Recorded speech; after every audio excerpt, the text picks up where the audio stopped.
오늘 나온 문제, 내일 나올 문제, 주말 상시 문제 정리 계속해서 이어가도록 하겠습니다. 오늘 풀어볼 문제는 여기 연도 계절 수량이라는 표가 있고요. 여기 보면 연도별 계절별 수량의 최대값이라는 표도 있습니다. 그래서 이 표를 이용해서 연도 구간과 계절을 고려하여 연도 구간별 계절별 수량의 최대값이라는 것을 구할 것이라고 했고요. 단 최대값이 존재하지 않는 구간, 그러니까 뭐 연도가 없든지 뭐 계절이 없든지 그런 경우가 되겠죠.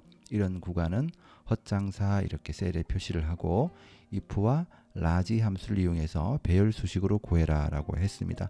자, 우선 이 문제가 뜻하는 바를, 그 의미를 잘 파악을 해야 되겠죠. 여기 보면 연도가 있고 계절이 있고 수량이 있는데 여기 보면 연도의 구간이 있습니다. 연도의 구간이라는 것은 2008년 1월 1일부터 2009년 6월 30일까지 이 구간을 얘기를 하는 거죠. 물론 아래쪽으로도 다 구간이겠습니다만은 우선 여기 하나의 구간에만 집중해서 보도록 하죠. 약 1년 6개월 정도의 구간인데 구간이라는 것은 2008년 1월 1일보다 크거나 같고 2009년 6월 30일보다 작거나 같은 그 기간 동안을 우리가 이 구간, 이 연도의 구간이라고 얘기를 할 수 있겠죠. 그 다음에 여기 계절 데이터가 있고요. 그래서 여기 있는 이 연도의 값들이 여기 연도 구간에도 들어가고 그 다음에 계절 값도 맞아야 되고 그런 경우에 한해서 수량의 값들 중에서 최대값을 구해주면 되는 그런 문제가 되겠죠. 우선 이것은 문제 자체를 잘 이해를 해야 식을 잘 세울 수 있고 비교를 할 수 있습니다. 자, 그러면 우리 어떻게 비교를 해야 되겠습니까? 이 데이터보다 크거나 같아야 됩니다. 어떤 데이터가? 이 연도의 데이터가. 그렇죠. 그것이 하나 있고 그 다음에 이 데이터보다 작거나 같아야 됩니다. 어떤 구간이 어떤 데이터가 이 바로 연도의 데이터가. 그래서 연도의 데이터는 앞쪽에 있는 값들보다는 크거나 같아야 되고 뒤쪽에 있는 값들보다는 작거나 같아야 이 연도 구간 안에 들어가게 되겠죠. 자, 이렇게 우리가 배열 수식을 이용하는 이유가 바로 이것이죠. 배열 수식을 이용하는 이유가 뭡니까? 바로 여러 값들을 한꺼번에 비교해서 계산해 줄 수 있기 때문에 배열 수식이라는 것을 이용하는 것이죠. 자, 이렇게 이 값들과 이것을 비교를 하고 이것도 비교하고 그 다음에 또 비교를 해야 되죠. 뭘 비교해야 됩니까? 바로 이 값과 이 값들을 다 하나하나 비교를 해서 자, 모든 값을 다 만족하는 경우에 수량 값만 남겨서 그 중에서 최대값을 구하면 이런 값이 나오게 되겠죠. 자, 그래서 여러 가지 조건을 다 고려해서 값을 구해야 됩니다. 자, 우선 여기 이 값, 이 연도 구간의 봄이라는 계절 값에 해당하는 수량의 최대값이 헛장사라고 나온 이유는 문제에서 단 최대값이 존재하지 않는 구간은 헛장사로 셀에 표시를 하라라고 했기 때문에 그런 것이죠. 여기 한번 보면 연도의 구간을 보면 2008년 1일부터 2009년 6월 30일이라고 되어 있는데 여기 실제로 존재하는 데이터를 보면 2008년 1월 1일부터 2009년 6월 30일에 해당하는 데이터가 없음을 알 수 있습니다. 자, 그러면 여기 비교하는 값 E3라는 값과 그 다음에 여기 연도에 해당하는 값들, 이 배열 값들이 이 값보다 크거나 같아야 된다고 했죠. 그렇다면 우리가 예상한 것처럼 여기에 있는 이 데이터, 그 다음에 F3에 있는 여기 이 데이터보다는 작거나 같아야 된다라고 했죠. 이 값이 어때요? 전혀 이렇게 존재하지 않죠. 전부 0이죠. 존재하지 않는다는 뜻입니다. 자, 우리가 배울 수식에서 true는 1이고 false는 0이라고 했죠. false 0. 0은 어떤 수랑 곱해지면 무조건 0이 되는 거예요. 그렇죠? 그래서 여기 다 0이 나왔기 때문에 뒤쪽에 있는 값들은 굳이 비교할 필요가 전혀 없죠. 다 어차피 0이 나올 것이기 때문에. 자, 그러면 우리가 실제로 값이 나오는 데이터를 하나 살펴보면 바로 이해가 될 수 있습니다.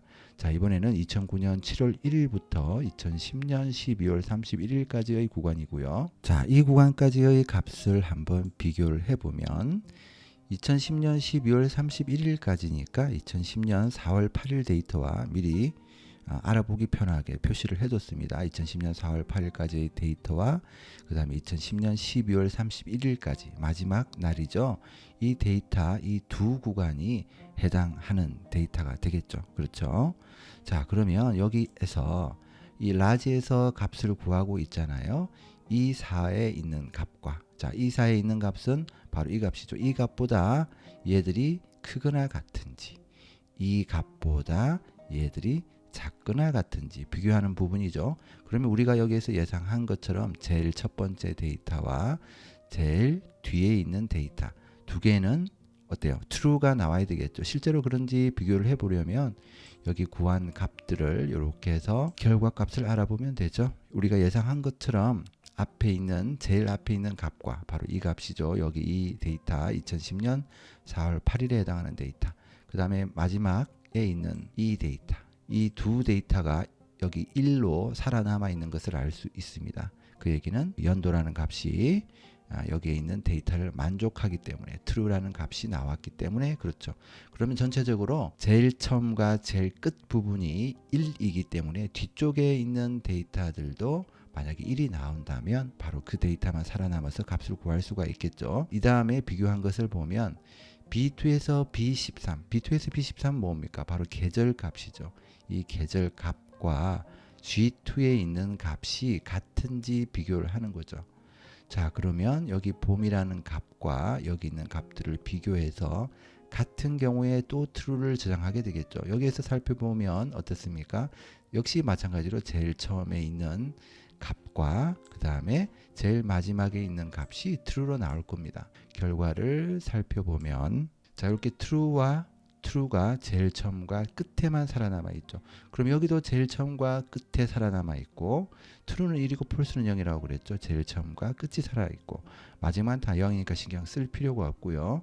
그런 경우에 C2에서 C13 그러니까 여기가 뭡니까? 여기가 수량에 해당하는 값이죠. 그러면 결국 여기에서 여기까지는 다 0이니까 필요가 없죠. 필요가 없고 50과 90만 살아남아 있는데 그 중에서 라지 함수에서 구하는 것은 첫 번째로 큰 값을 구하고 있죠. 여기 보면 라지 함수에서 첫 번째로 큰 값을 구하고 있는데 그 값이 90이죠. 왜냐하면 앞에서 살펴본 것처럼 50과 90만 살아남았는데 그 중에서 첫 번째로 큰 값은 당연히 90이죠.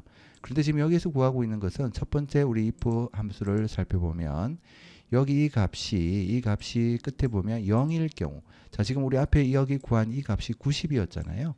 90은 0이 아니죠. 아니기 때문에 이 부분이 지금 여기 이 부분이 어때요?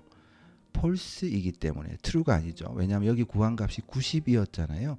90은 0이 아니잖아요. 그래서 이 부분은 value if 여기 보이죠? true인 경우에 반환하는 값이고 우리는 여기 이 부분이 value if true가 아니고 value if false이기 때문에 이 부분을 반환하게 되겠죠.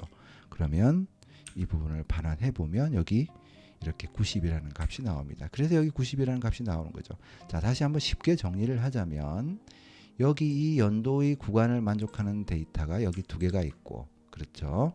그 다음에 여기 계절을 만족하는 데이터가 여기 두 개가 있고 자, 그 값을 둘 다 만족하기 때문에 수량 값을 두 개 중에 비교를 하게 되는데 라지 함수에서 첫 번째 큰 값을 구하게 되니까 90이라는 값을 구하게 된다.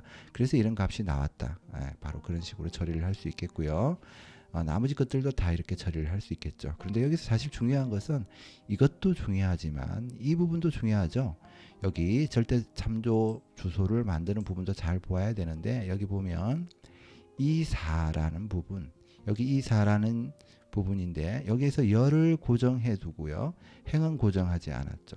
자, 왜 그렇습니까? 여기서 우리가 만약에 여기서 우리가 값을 구한다면 값을 아래쪽으로 끌어내리고 마무리를 지으면 상관이 없는데 아래쪽으로 끌어내리기도 하고 오른쪽으로 끌기도 하기 때문에 오른쪽으로 끌게 되면 E4에서 하나 넘어가게 되면 F4가 되고 또 하나 넘어가면 G4가 되고 상대적으로 위치가 바뀌게 되죠. 그런데 우리가 비교할 열은 이 값들보다 크거나 같고 이 값들보다 작거나 같아야 되기 때문에 이 열도 고정되어 있어야 되고 F열도 고정이 되어 있어야 되죠. 왜냐하면 오른쪽으로 참조 주소가 변화가 있으면 안 되기 때문에 이렇게 맞춰줘야 된다.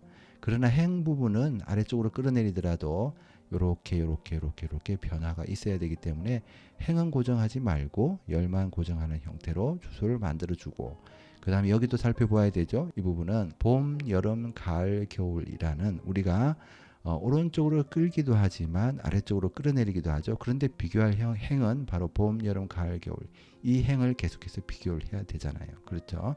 그러면 아래쪽으로 끌어내릴 때 상대적으로 행의 값이 2행, 3행, 4행, 5행 바뀌면 안 되잖아요.